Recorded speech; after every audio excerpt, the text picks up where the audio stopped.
welcome to Sculpture Studios. You join us hitting Warp 10 for this project, where we're creating a space set. Warp 10 not possible, you say? Well, with such a quick turnaround for this job, we need to pull out all the stops. We've been sent some visuals from a company called Plumred Limited, depicting the overall dimensions to be around 15 metres. With only a short amount of time for this job, Aden's jumping straight into blocking the polystyrene out to get the ball rolling straight away.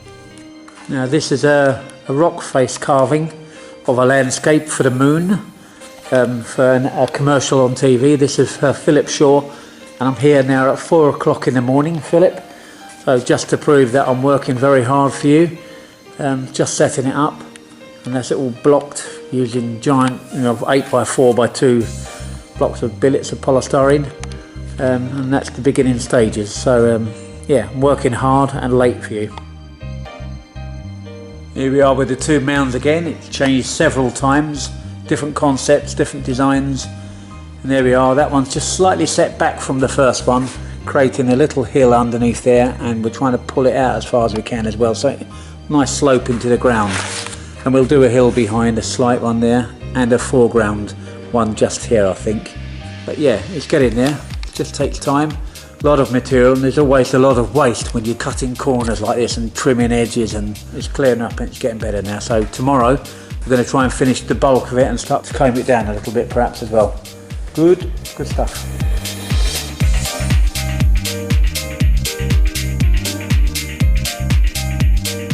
We always aim to use the maximum percentage of each polystyrene billet we're cutting, so we plan ahead to use these offcuts in different areas of the project. This saves on material cost for the client, as well as waste material cost for us when we're disposing of the discarded polystyrene later on. What I'm doing here is carving out a polystyrene block here, and we're trying to find the quickest method possible of creating this whole scorched earth and this moon effect. So I'm using this hot wire tool here, and I'm going through and just burning out the areas, and after this, once I think it all looks random enough and kind of moon-like, I'm going to create a whole silicone rubber mat, which we can then take loads and loads of samples of and just lay it across the whole surface. And if that's the quickest method possible, we really don't know. It's a bit of R&D going on, but I'm not sure if the rubber's going to work at all, but we have to go through this process to find out the fastest. This is the silicone rubber we've played across the whole lot and made it relatively flat, and then we laid the screw inside the silicone rubber. We're pulling it off now, and the idea is we roll it off and we get a nice texture, looks like anyway. The scrim material ensures that the rubber doesn't split. And it doesn't stretch. It's very good. The scrim material I've used is this here, and we've just laid that into the silicone itself, and it creates a nice bond all round, so really quick, and we used a fast catalyst, and that's why it's so pink.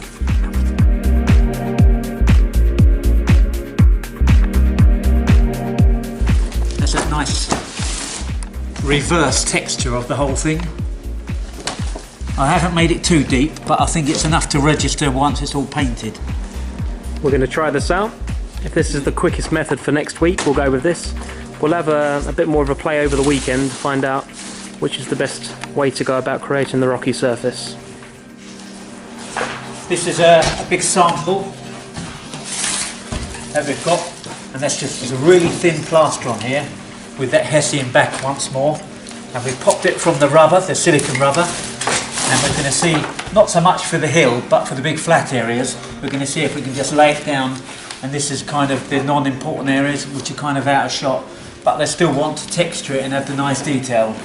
We're thinking the mat's alright for them areas, but for areas down like this, what we're doing is laying a scrim by hand and splashing the scrim on so it hides all these joins, these ugly joins on our polystyrene, and then we're coating the whole lot with plaster, and then we're going in with tools and we're scratching in details. And also I've made other tools like these wooden tools with certain thicknesses because we like the depth and the nice gaps it's creating between the two. And I think it's just as quick to do this on the hill as it is to make the rubber mat, so you've got to wait till the rubber goes off. Not sure how much metre coverage this is, with a combination of both the tool work, the flat areas that we've created with the mat and plaster. We should get this covered relatively quickly. Yeah, and it's nice and strong, so if the actors are walking across and the cameraman, I think it's going to take the traffic as well. And then the scenic painters are going to go ahead and do their job. I've just textured it up and put a bit of colour in there just so we can see what's going on. But I think it's doing the trick, and especially on camera I think it'll work like really well. So yeah, fingers crossed for the whole thing.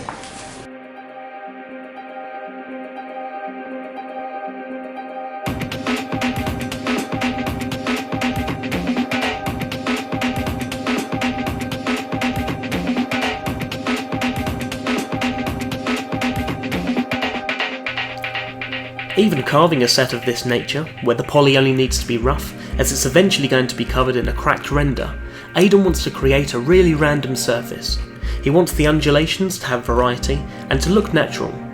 All this carving takes a lot of time, and though we know this is probably only going to be seen for a few seconds in the advert itself, we want to deliver the best result possible. We want to make this set as interesting to look at from all angles, so the creative team have freedom with how much they want to include when filming. The set also needs to break down for transportation and needs to be able to push together when it gets to site.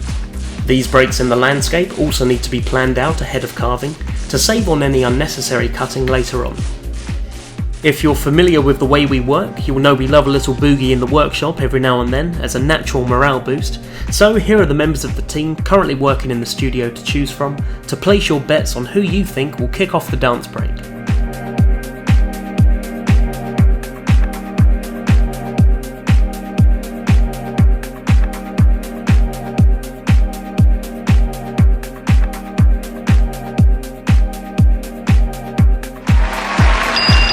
We have a winner. Who got it right?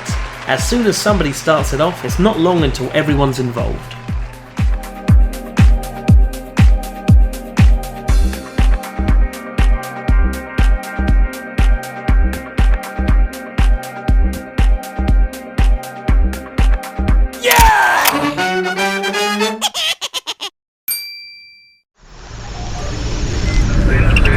Beaming to site.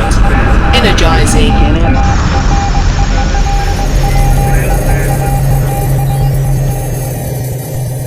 Joining us now at Deep Space Shepperton Studios, the set's been delivered and Aden and I will be spending the next 4 days rendering the scenery with a small team.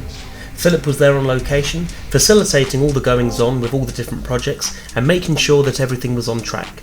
We begin the rendering by covering the polystyrene with a scrim material and splashing it with watery plaster so it adheres together and to the poly underneath. We've decided to go with applying the plaster by hand rather than using the silicone moulds that you saw earlier, and this saves on needing to wait for the plaster to dry before we can make the next cast. There's also a greater feeling of craft with this method, which has that handmade touch that we enjoy anyway. I'm using plaster here and vermiculite to make a nice base, and I'm just buttering it on.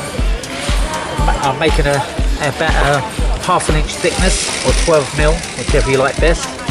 And I'm just going in, creating a textured surface, like with a small tool, that's what we call a small tool. And we're pointing it up, and then it all gets paint afterwards. They're probably painting the cracks first, and then put all the light colours of reds and blues on the top. Yeah, just doing a test piece here so the art director can come around and have a look and check it over. The idea of the bank advert is that the scenes are taken from children's imaginations and brought into real life, so it was great to walk around and see the different areas of the studio with all the different theming. Here we are, it's Wednesday, it's day 3. This is the cops and robbers area, all been painted up with garages and streets. Got the woodland area right in the centre, all the trees being erected the last few days. Got the swamp area over there. Swampy background, and there's going to be a tank of water filling the bottom. Here's the moon set. We've extended this front, coming forward by another couple of metres, as per all the director's request when they came around and had a little look. Just going over and we're carrying on texturing. That's a couple of mock samples that the artists have been doing, the painters. And they're going to go over the whole thing with a darker colour, and then they go over with the dusty reds and creamy greys. And those bits at the back are going to be textured. but not highly textured like all this front detail, as we don't think it's going to be as important to the shot. If I just walk over a little bit, we're also plastering this floor behind as well, and all these islands are going to be left disjointed, and the whole ground is going to be covered with vermiculite so that all the islands can move and float around, and they can just generally redress the back of the set and move it to where they wish. Hopefully we're on track to have all this front finished by the end of today, and certainly by tomorrow we should have everything plastered and rendered to the finish we need. Looking good so far.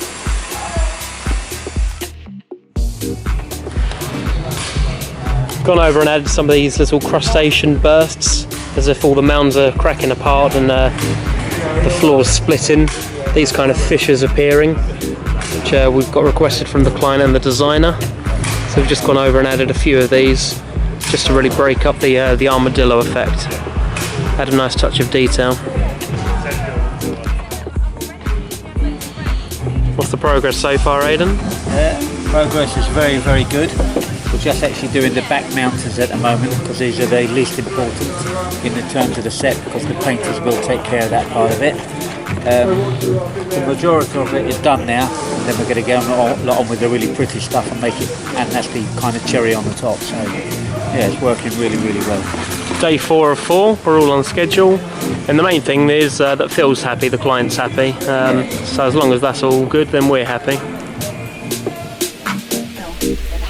One of the nice parts of working on site for a project like this is seeing all the different materials and methods that are going on around us in the studio. Normally you have people of different trades all tripping over one another, but we were each designated our own area, so there was no hassle when it came to working with and around the different companies. Everything from real, fake moss, real trees and fake trees, water tanks, carpentry, latex texturing and large-scale backdrop decoration was going on around us. There was always something new being created each day, and just a generally good vibe in the unit. Philip and his crew were all very accommodating, putting out a great spread at lunchtime to keep the entire workforce happy, and coming round to check on the progress and see how the work was getting on. After day 4, with all our work complete, we left the cracked surface in its raw plaster state, ready for the artwork team to go ahead with the painting. We were sent some progress pictures of the decorating, but it's always great to see the finished result. Here we've grabbed a few clips of the sets in action from the Clydesdale Bank commercial, and the space set looks fantastic in the final cut. We'd like to thank Philip and his team from Plumred Limited for coming to us with this job, and no doubt we'll have many projects in the future. Please feel free to leave any comments below, as they're always appreciated, and hit the subscribe button for our latest videos. You can like Sculpture Studios on Facebook and follow @Aden Hynes on Twitter, and for more of our work, visit sculpturestudios.co.uk. Thank you very much for watching.